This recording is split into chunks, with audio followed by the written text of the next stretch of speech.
Good morning and welcome to our Sunday morning service. We are so glad you're here, whether you're joining us in person or online.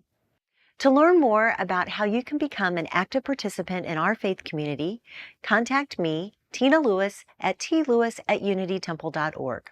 I'm happy to set up an in-person meeting, a Zoom or phone call with you to learn more about what you're looking for and to share ways you can get involved. You may also fill out a visitor form on our website at www.unitytemple.org. I look forward to being in touch with you soon. Have you made your auction donation yet? Maybe you've been thinking about it, but would like to partner with another person or two in the congregation to offer an event. The auction team can help. Please stop by the auction table during community hour or email the team at auction@unitytemple.org. The auction events are creative and fun. Participating is a wonderful way to get to know more people in the community and to support our annual operating budget. We hope you will join us. And now, please enjoy the service.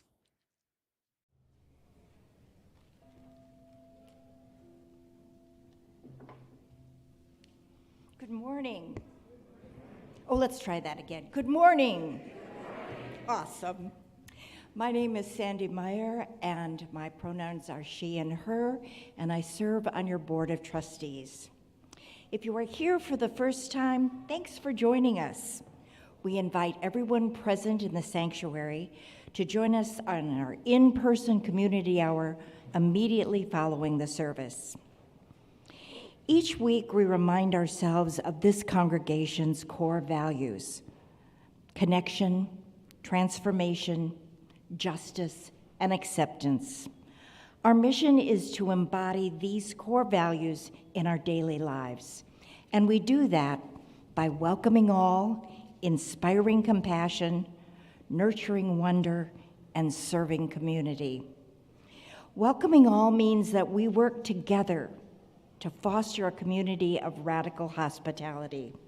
Here in this community, we build relationships with people across boundaries, class, race, and other things that have divided us. We're so glad you're with us today. We hope you find this service inspirational and meaningful. I would like you now to take a few moments to get to know each other here in the sanctuary and online.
Our cellist later today is Henry Metzger, with an assist from his mom, Margaret McDermott.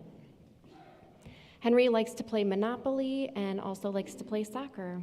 Please join me in the words of our cellist lighting. We are Unitarian Universalists. This is the church of the open minds, loving hearts, and helping hands. We take care of the planet Earth and each other.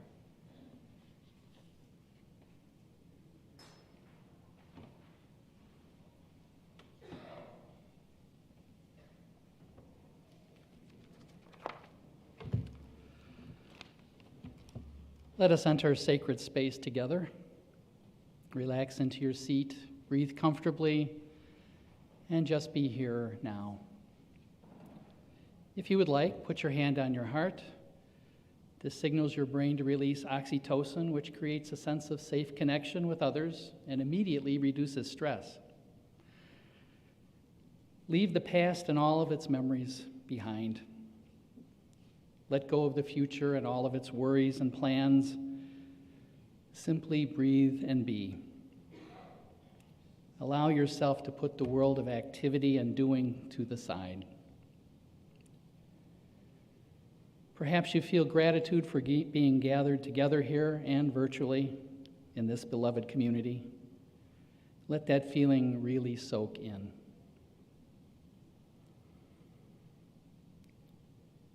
Whoever you are, wherever you are in your life's journey, wherever you are in the world, you are welcome here. Come, let us worship together on this glorious day.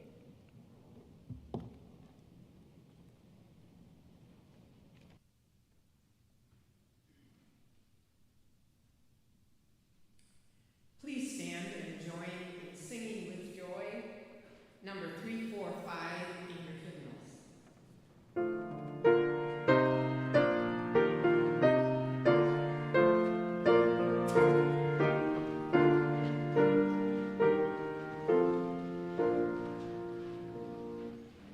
With joy we claim the glowing light, advancing thought and widening view. When heart of freedom ever sent, reach from the old, unfold the new. With wider view come loftier goal, with fuller light, more good to see. With freedom, joy, self-control, rich knowledge deeper, reverence be.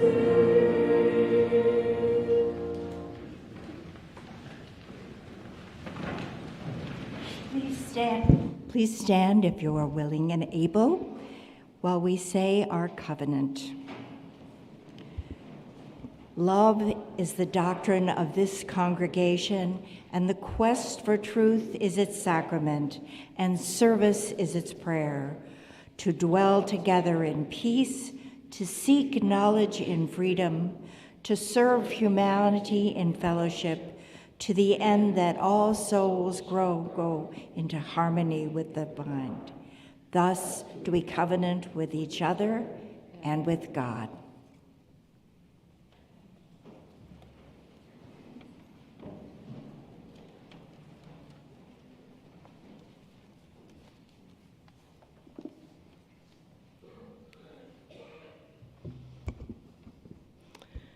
Good morning. My name is Diana Coates, and I'm a member of our spiritual care team. And it's the time in the service when we share our joys and sorrows. Love is the doctrine of this congregation. Sharing our joys and sorrows is one of the ways we embody love, building this container of community in which we live our mission.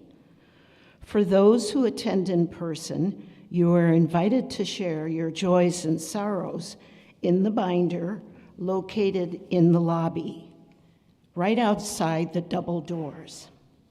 For those of you online, you may enter your joys and sorrows now in the chat, and we will share them next week from the pulpit.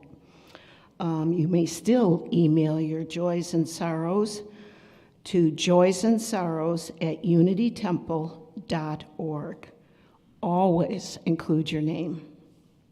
From last week's chat, Allie Turnicliffe shared she's having hydrocephalus complications for over 2 months. Colleen Shaughnessy, she's here too. She is grateful that she shared the joy she felt going to Springfield with our clan to help put forth the Pretrial Justice Act. There are no joys and sorrows, just joys that you're here. We started something new last week, and I loved it and seemed to like it. We invite anyone who has a joy or sorrow on their mind or on their heart to come forward and silently drop a stone in the bowl of water. Please come forward on the sides as you will. As people are coming forward, we are going to sing Spirit of Life, which is in your program. The bowl represents the container we create in this worship place. The water represents the community we create within this sacred space. The stones mingle our joys. The stones mingle our joys and sorrow and represent how life is made up of so many emotions and feelings. Here we work to create a beloved community as we bring our whole, complex selves and share with others. So as people are coming forward, we will start to sing Spirit of Life.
Blessed be.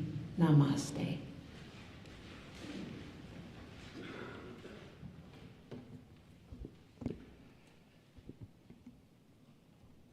Let us join our hearts and minds in the spirit of prayer and reflection.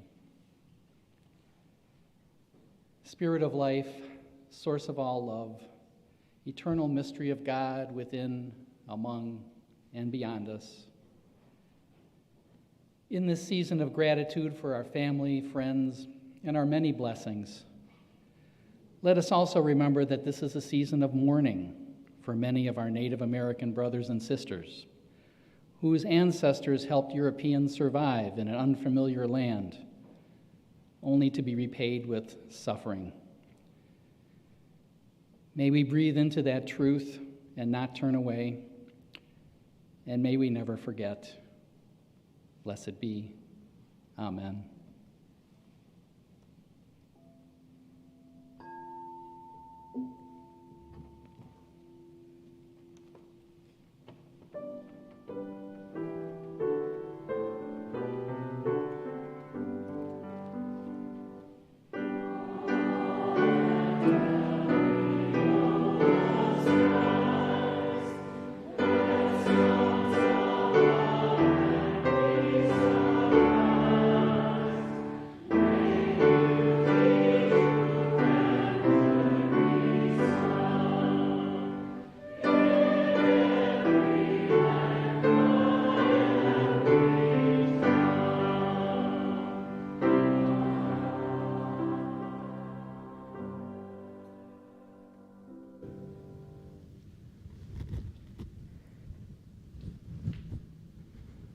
If you are someone who likes to come sit close while listening to a story, please join me down here.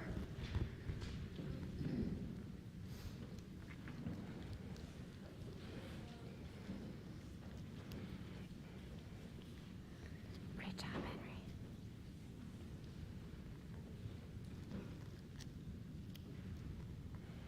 I have a story to share with you today. The title is Last Stop on Market Street.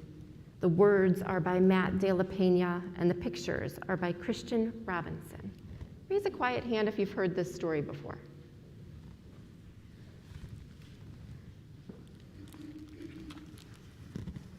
CJ pushed through the church doors and skipped down the steps. The outside air smelled like freedom, but it also smelled like rain, which freckled CJ's shirt and dripped down his nose. He ducked under his Nana's umbrella, saying, "How come we gotta wait for the bus in all this wet?" "Trees get thirsty too," his Nana told him. "Don't you see that big one drinking through a straw?" CJ looked for a long time, but never saw the straw. From the bus stop, he watched water pool on flower petals, watched rain patter against the windshield of a nearby car. His friend Colby climbed in, gave CJ a wave, and drove off with his dad. "Nana, how come we don't got a car?" "Boy, what do we need a car for? We got a bus that breathes fire and old Mr. Dennis who always has a trick for you." The bus creaked to a stop in front of them. It sighed and sagged, and the doors swung open. "What's that I see?" Mr. Dennis asked. He pulled a coin from behind CJ's ear and placed it in his palm. Nana laughed her deep laugh and pushed CJ along. They sat right up front. The man across the way was tuning a guitar. An old woman with curlers had butterflies in a jar. Nana gave everyone a great big smile and a "Good afternoon." She made sure CJ did the same. The bus lurched forward and stopped, lurched forward and stopped. Nana hummed as she knit. "How come we always gotta go here after church?" CJ asked. "Miguel and Colby never have to go anywhere." "I feel for those boys," she told them. "They'll never get a chance to meet Bobo and the sunglass man. And I hear Trixie got herself a brand new hat." CJ stared out the window, feeling sorry for himself. He watched cars zip by on either side, watched a group of boys hop curbs on bikes. A man climbed aboard with a spotted dog. CJ gave up his seat. "How come that man can't see?" "Boy, what do you know about seeing?" Nana told him. "Some people watch the world with their ears." "That's a fact. Their noses too," the man said, sniffing at the air. "That's a mighty fine perfume you're wearing today, ma'am." Nana squeezed the man's hand and laughed her deep laugh. Two older boys got on next. CJ watched as they moved on by and stood in the back. "Sure wish I had one of those," he said. Nana set down her knitting. "What for? You got the real thing living right across from you. Why don't you ask the man if he'll play us a song?" CJ didn't have to. The guitar player was already plucking his strings and beginning to sing. "To feel the magic of music," the blind man whispered. "I like to close my eyes." Nana closed hers too. So did CJ and the spotted dog. And in the darkness, the rhythm lifted CJ out of the bus, out of the busy city. He saw sunset colors swirling over crashing waves, saw a family of hawks slicing through the sky, saw the old woman's butterflies dancing free in the light of the moon. CJ's chest grew full, and he was lost in the sound, and the sound gave him the feeling of magic. The song ended, and CJ opened his eyes. Everyone on the bus clapped, even the boys in back. Nana glanced at the coin in CJ's palm. CJ dropped it into the man's hat. "Last stop on Market Street," Mr. Dennis called. CJ looked around as he stepped off the bus. Crumbling sidewalks and broken down doors, graffiti-tagged windows and boarded-up stores. He reached for his Nana's hand. "How come it's always so dirty over here?" She smiled and pointed to the sky. "Sometimes when you're surrounded by dirt, CJ, you're a better witness for what's beautiful." CJ saw the perfect rainbow arching over the soup kitchen. He wondered how his Nana always found beautiful where he never even thought to look. He looked all around them again, at the bus rounding the corner out of sight, and the broken street lamps still lit up bright, and the stray cat shadows moving across the wall. When he spotted their familiar faces in the window, he said, "I'm glad we came." He thought his Nana might laugh her deep laugh, but she didn't. She patted him on the head and told him, "Me too, CJ. Now come on." The end. Let's go have an activity for all ages in Unity House.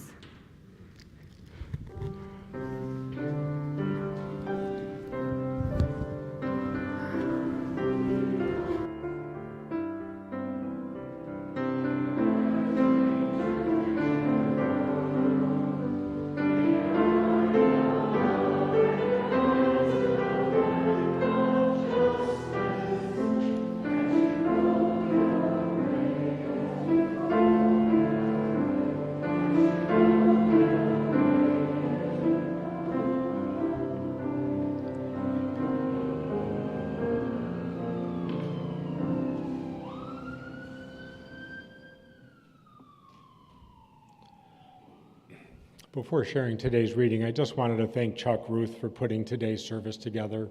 Unity Temple is moving back to the model of having more lay-led services throughout the year, and there's a seminar, it's a UU curriculum called Shared Pulpit, and Chuck just finished the seminar and put a lot of thought and love into putting today together, so thank you to Chuck.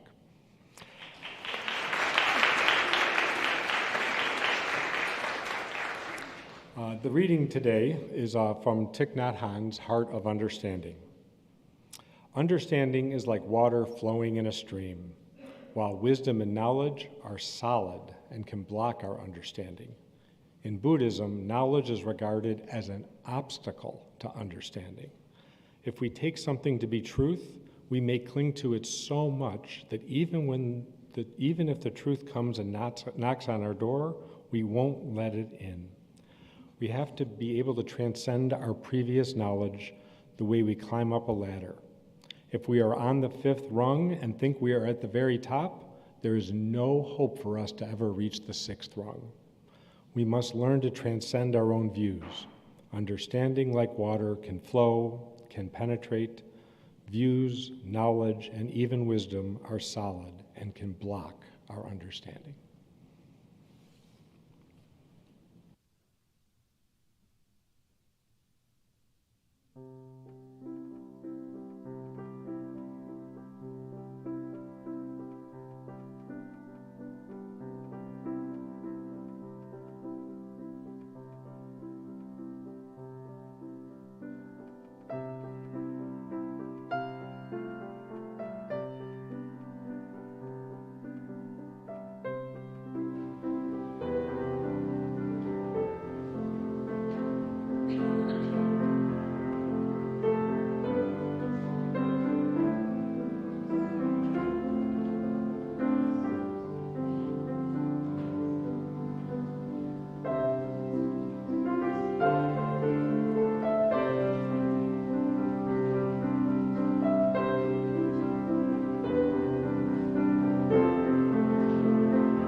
Thank you, Amy, for such beautiful music.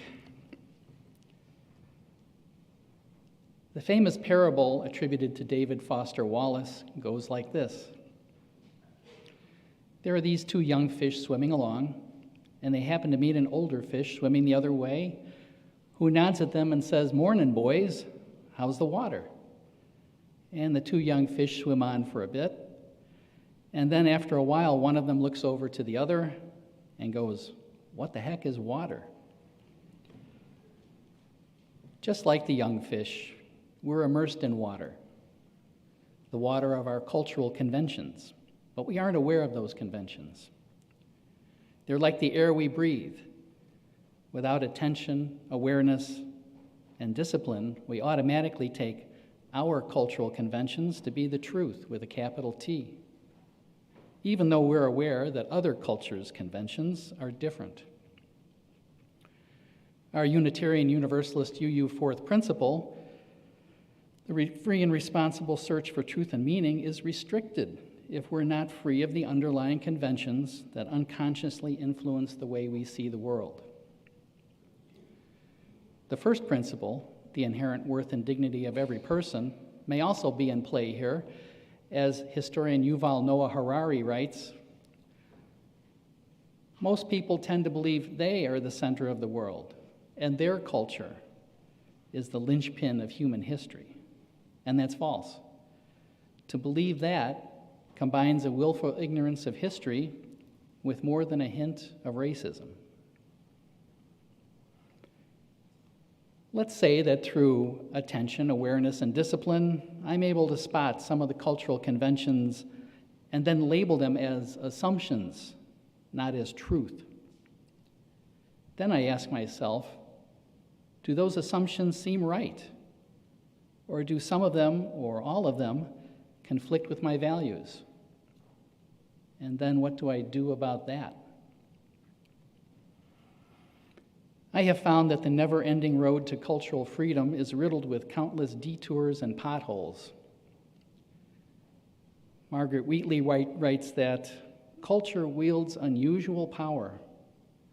People adopt the mores, the customs and conventions of a culture, even those that contradict their personal values. The culture is in control, and most of us unconsciously adapt. Freeing ourselves from the culture is an act of conscious rebellion. For most of my life, I was not up for rebelling or being countercultural. I adapted. Like the American culture to which I adapted, I held unenlightened views on lots of things. What broke the cultural spell? It began one fateful day 12 years ago at the tender age of 54, when my employer advised me that I would be demoted in several stages. How could that happen? I was used to being promoted, not demoted. In hindsight, I've discovered that events in my life that I've judged to be bad are often accompanied by a gift, which wouldn't have happened without the bad. Sadly, in this case, it took me 2 years of moping, grieving, plotting, and finally reflecting to discover the gift. The gift was realizing that work wasn't all that I was, and that it would be good to attend to other things, such as my health, relationships, and personal growth. With my headspace no longer consumed by work, I started learning and questioning. Now sometimes I'm able to see the water I'm swimming in and be aware of the cultural assumptions I've unconsciously bought into. The first of these is individualism, the idea that our outcomes that we experience in life are primarily due to our own efforts. This is a dangerous partial truth, which ignores the massive impact of governmental and institutional policies and systemic racism that create vastly different results for different people. Many believe the story that in America, you only need to pull yourself up by your bootstraps to succeed. The facts don't support this. In fact, would you believe that the United States has the lowest social mobility of all Western countries? It's true. The U.S. has one of the Western world's least supportive social safety nets, in part because many people believe that the people who need the safety net don't deserve it because they haven't tried hard enough to succeed. If you would, please join me in a thought experiment. Imagine, if you have to, that you've been born and raised in a disadvantaged U.S. neighborhood, such as the one in today's Message for All Ages last stop on Market Street, with its crumbling sidewalk and broken down doors, graffiti tag windows, and boarded up stores. Being born is a good start. In many of these neighborhoods, the infant mortality rate is higher than in some developing countries. You're fed a steady diet of unhealthy processed foods because no fresh food is available in the neighborhood. You're exposed to environmental toxins such as lead, which negatively affect brain and body development. The schools you attend are under-resourced with less experienced and less qualified teachers and inadequate facilities and learning materials. Police are continuously patrolling the neighborhood, looking for, and as a result, finding trouble. Violence is a constant threat. The neighborhood environment is very stressful and therefore creates illness, since according to cell biologist Bruce Lipton, 90% of illness is related to stress. The accumulation of chronic life stressors also helps explain why the mortality rate of these disadvantaged neighborhoods is over twice as high as other neighborhoods. Would you be surprised to learn that this description is an actual profile of many West and South Side neighborhoods in Chicago, as detailed in a landmark UIC racial inequality study? I know deep down that if I'd grown up in such a neighborhood, my life outcomes would have been much worse. A second cultural convention is American exceptionalism. We're continually told that America is the best country in the world. Okay, most people in the world probably think their country is the best, but we're emboldened to attempt to export our way of life to those other countries, whether this is wanted or not. This hubris, combined with the unequal power dynamic, causes much animosity toward the United States across the globe. A third cultural convention is American purity. We constantly hear that the United States is the city on a hill, a beacon of light inspiring the world. Many folks really like this story and believe it to be true. There is convenient amnesia about our history of stealing life and land from indigenous people and of taking and enslaving African people. Many people deny racism still exists, even though it rages on. According to data on church attendance and daily prayer, the United States is the most religious country in the Western world. So we say, wow, we're pretty good. Unfortunately, the evidence doesn't support claims of extraordinary purity and goodness. These social narratives, these stories, are important aspects of our personal identity. It is so easy to hold tightly to them because it feels like they're a part of us. Yet so much harm is done in the name of these stories. Even though everything I was learning pointed to a different reality, I struggled to question these stories, let alone reject them. Referring to Yuval Noah Harari once again, when you inflict suffering on yourself in the name of some story, it gives you a choice. Either the story is true or I'm a gullible fool. When you inflict suffering on others, you also have a choice. Either the story is true or I'm a cruel villain. And just as we don't want to admit we're fools, we also don't want to admit we're villains. We prefer to believe that the story is true. The individualism story was particularly attractive for me. As a child, and an only child at that, I was left very much to my own devices. My parents divorced when I was 6, and I was claimed by my father. The divorce decree required that I visit my mother every other weekend, except during the summer when I stayed with her full time. My mother worked, so I was alone all day. Beginning around age 10, I filled in some of the time by going to Cubs games, walking the 2 miles each way from her apartment to Wrigley Field. And for a $1 bleacher admission, a 25-cent Coke, and a 15-cent program, I enjoyed a baseball game. In 1969, the year the Cubs collapsed and gave the pennants to the Mets, I went to nearly 40 games. I wonder about letting a 10-year-old walk alone to and from Wrigley Field today. I don't think I'd be too comfortable with that. But the gift in that situation, aside from the baseball games, was I learned to be independent. But that gift made the individualism story all the more compelling for me. For most of my life, I believed wholeheartedly that I created my life outcomes all by myself. Well, maybe not the bad outcomes. I was blind to the ways that social and institutional structures, my family, and my privilege continuously supported me. Privilege wasn't something I was even aware of until I participated in Beloved Conversations at Unity Temple.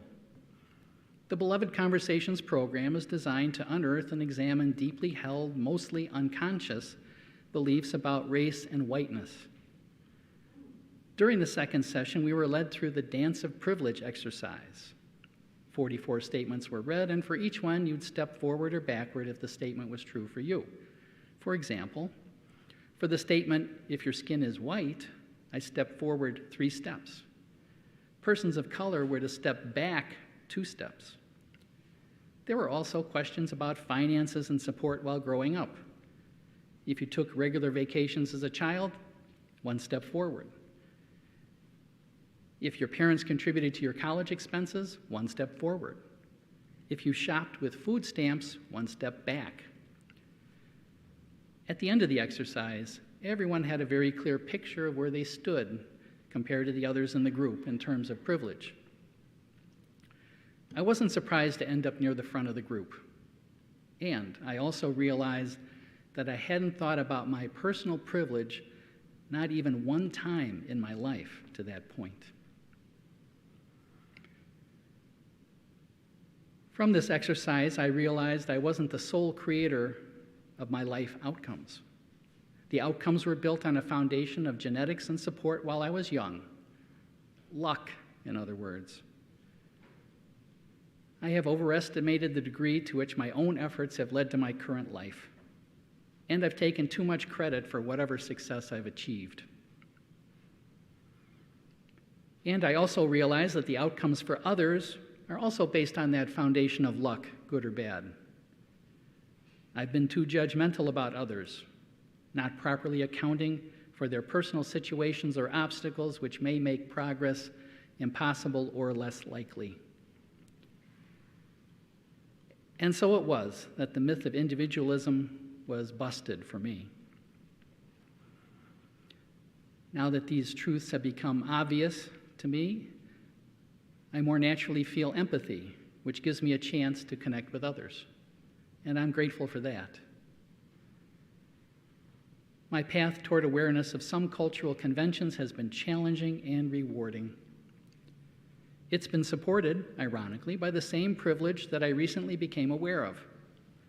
I've had the time and the financial stability to do the work necessary, the work of learning and reflecting, and relearning and reflecting some more. As a result of the journey, I learned that American cultural assumptions harm ourselves and the world. And I resolved to keep on learning and reflecting, and to take action to fight the social injustices that follow directly from these assumptions. John A. Powell, author of the seminal book Racing to Justice, identifies the source which allows these assumptions to thrive. He writes, "Much of the social suffering that we visit on one another is spiritual at its base. We're greedy and jealous. We fear and distrust one another. We deny one another's humanity because of our flawed spiritual understandings. That's why I view my journey as a spiritual project.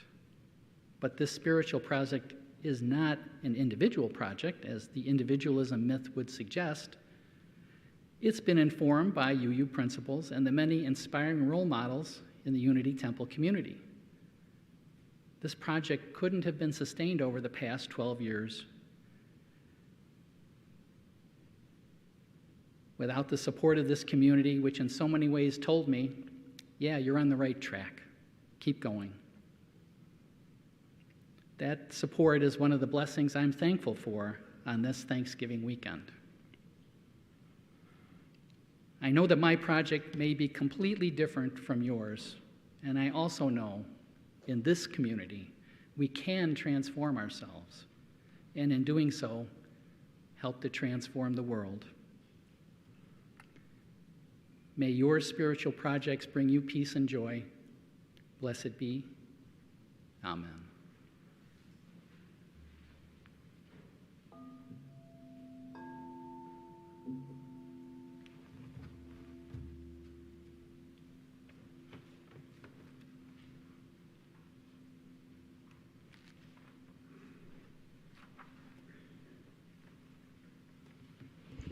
What an inspiring message. I'm going to give you a hand.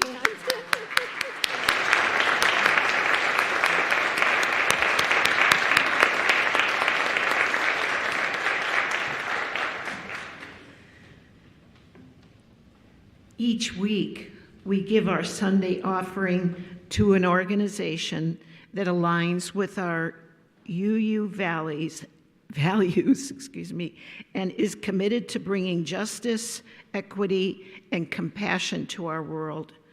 This week, our offering supports the Unity Temple Abundance Fund, providing financial assistance to our members of our congregation and the wider community who are in financial distress.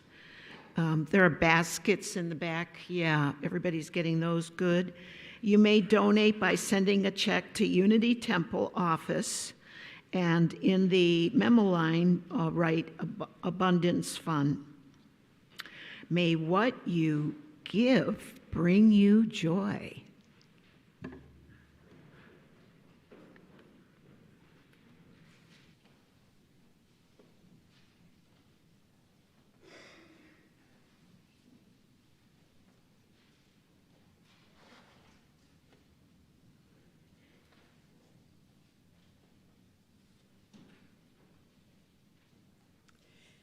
Please open your hymnals to number 159. This is my song, and stand and join in singing.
Country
As we go forth, may we be aware that our view of the world is a view and not the truth with a capital T.